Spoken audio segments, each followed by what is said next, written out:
What's up, everybody? Welcome back. I missed you guys, even though it's only been a few days. I finished cleaning up Tonka, but part two.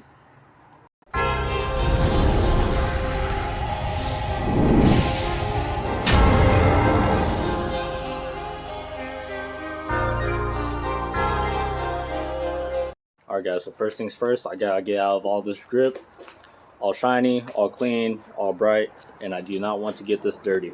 But we will be dropping the rear trailing arms, not completely, because as I mentioned before, we'll be putting Tonka back together so we can take them to the car wash and clean areas just like the inside as well. But this is what the fronts look like. I updated you guys on my Instagram if you guys follow me at Slayer's Hatch.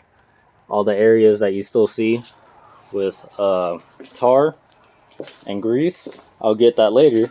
But for right now, we're going to be focusing on the bigger areas that we haven't touched yet. Alright guys, changed, ready to get dirty. But I have a question for you guys that I want you guys to answer. For you guys who've been commenting, have been a part of the build, Tonka and I, and Goku, everything. But for right now, we're working on Tonka. What I want to know is what you guys would go with. Because you guys are actually, pretty much building Tonka with me. So it's either Rhino Liner, which we'll be using on Black Widow. And then option number 2, because I don't care about the weight. We're not trying to break a record or anything. We're just building him for fun and for personal use. We're not going to chase anything. If we go fast, we go fast. But I want the durability. So that's why I put Rhino Liner in there, which is used for truck beds and truck frames, which is, I don't know if I mentioned, but for Black Widow, we'll be eventually doing that. Option number 2, it is undercoat and trim black. So undercoat first and then trim black over it. Or we just buy trim black and paint trim black underneath the, we're coating the underneath the Tonka. So Rhino Liner, option number 1. Option number 2, undercoat and trim black. And option number 3, just trim black. So comment below, since you guys are actually pretty much building Tonka with me, because I really like to see what your guys' input would be. Alright guys, so got the steely off. What we'll be doing is taking the strut off along with the camber kit and then the remaining brake line, because we will no longer use this, so we might as well take it all the way off. This is going to be in the way because we had to clean behind it. This is going to be in the way. Pretty much same thing as before. Oh. Sorry if I blinded you guys. Hope you guys are not watching this at night. But we'll begin Phillips, taking this little plastic cover off also, and get the scrubbing. This might not be a popular opinion, but I did used to hate power tools. I don't know why. But with these, after you get the Phillips out, these little holders, you just pinch them together and they'll pop right out. Come on. Boom. And of course, put these together. I always put it with the plastic or whatever piece I have, and so I don't lose it. Alright guys, so this part's going to be pretty easy. We'll be using a flathead to pry this little clip out right here. It'll come towards you. It's going to be these two 14s.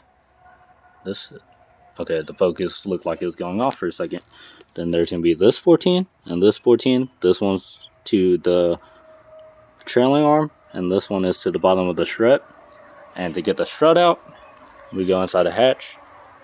This is the same way the coupes and the Integras, pretty much the EKs also, but it'll be these two 14s. If you have a plastic cover, you'll just pop the little plastic cover off for your plastics and then take these out, and as you see, we don't have plastics. Alright guys, so first thing, these two 14s, I broke them loose, so we didn't have any trouble with this little impact driver, I believe it's called. It's not an impact wrench or impact gun, it's an impact driver. I'm sorry if I'm leaning in the way, but I also gotta see what I'm doing. Okay, so once we get that done, we'll loosen the top, get rid of these like I mentioned before. I'm actually gonna leave a little bit of thread on these so it doesn't just drop straight down. Alright guys, so for this clip, I got my little pry bar. Let's see if we can do it one try. So, oh, it's a little caked. A little cake on there. It's just caked with grease, guys. So you just pry right here. I was hoping the pry bar had that angle. Okay, there we go. There we go. I probably could bite it better. Oh, there we go. Come on. Come on.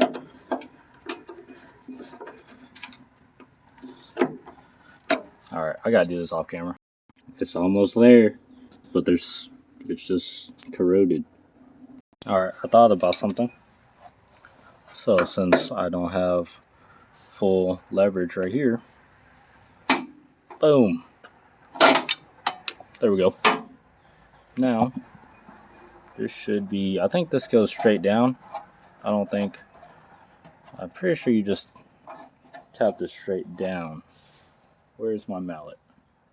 Got my mallet. There we go. Nice little tap, pause, and it's out. Again, we most likely are not using this again. But what we will do here, you guys are still on the tripod, so bear with me. D-Weeks is at school once again. Just put this down. I should probably actually drop the control on first. Come on. Oh, kicked it. Kicked it. Be right back. Okay, I had to go get a drink real quick.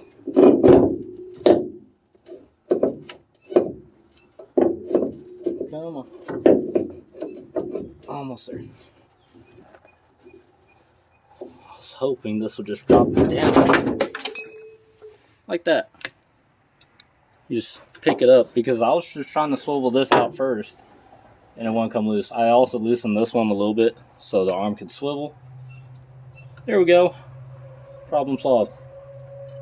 I'm not really gonna mess with this much, but cleaning time.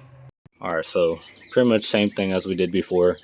These cake areas will scrape off with either the flathead or the pry bars. And then after that, this is where it comes in. Pause. Milltown and Bottle Fed were on Instagram Live and I joined it. And the Milltown asked what my preference was. Was it simple green or was it purple power? And they're honestly both wondering. My answer, the cherry bomb, because the way it sticks with itself and breaks down all this grease and gunk. Yes, the other brands do the same job, but whenever you spray it, it'll just constantly run down because it's a liquid. This has a little more, I don't know what to call it, mass? I'm not really sure. But either way, it works perfectly for whenever you're degreasing your cars. So, while I clean this up real quick, I don't know what you guys are going to be doing. It's going to be a split second. With the tight space, I'm sorry if my voice is echoing and stuff. I'm trying to keep my distance and keep my voice down. But we'll be using SOS steel wool pads and stainless steel scrubbing pads. So, let's get it. Alright guys, this is what we're looking like right now. It's getting pretty late. It's around 9:35 right now.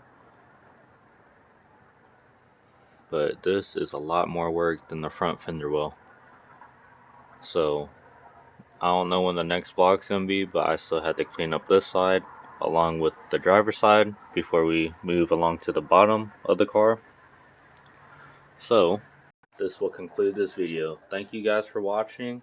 As always, I appreciate you guys. Stay blessed, stay slaying, keep fucking gunning, and I'll catch you guys in the next video.